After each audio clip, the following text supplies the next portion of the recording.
Hello, it's wonderful to have you back here. I'm so glad we're taking this time to connect as fellow travelers on the path of self improvement. Before we jump into today's topic, I want to remind you to stay connected here, keep curious, keep growing, and as always, stay happy. Today, we're diving into a book that has become a modern manual for anyone looking to change their life: Atomic Habits by James Clear. The Power of 1%. The central idea of this book is beautifully simple. We often think that to change our lives we need to make massive, earth-shattering moves. But Clear argues that real change comes from the compound interest of self-improvement. If you get just 1% better every day, by the end of a year you'll be 37 times better than when you started. On the flip side, if you get 1% worse every day, you decline nearly down to zero.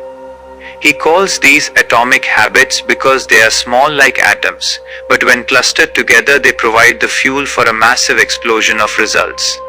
Forget goals, build systems. One of the most human stories Clear shares is about the British cycling team.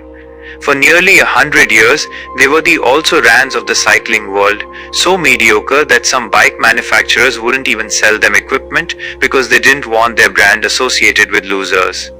Then came Dave Brailsford. He didn't set a goal to win the Tour de France.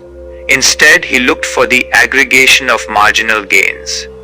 They redesigned the bike seats for comfort, rubbed alcohol on the tires for better grip, and even searched for the best pillow so the riders could sleep better.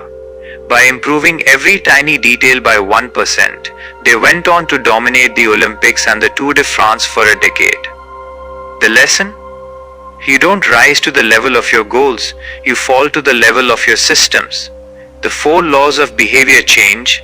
To help us build these systems, Clear gives us a framework. Think of any habit as a 4-step loop: cue, craving, response, and reward. To make a good habit stick, he says we must 1. Make it obvious.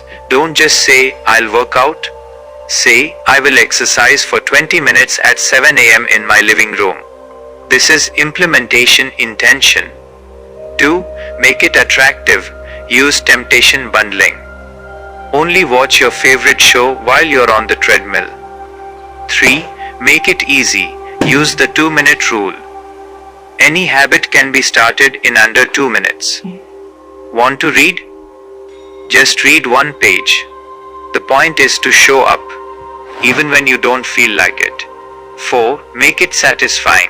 Our brains love immediate rewards. Use a habit tracker. The simple act of crossing an X on a calendar creates a visual win that keeps you going. Identity-based habits. Perhaps the most profound story is about the 2 people trying to quit smoking. When offered a cigarette, the first person says, "No thanks, I'm trying to quit." The second person says, "No thanks, I'm not a smoker." The difference is tiny but massive. The first person still identifies as a smoker trying to do something else. The second person has changed their identity.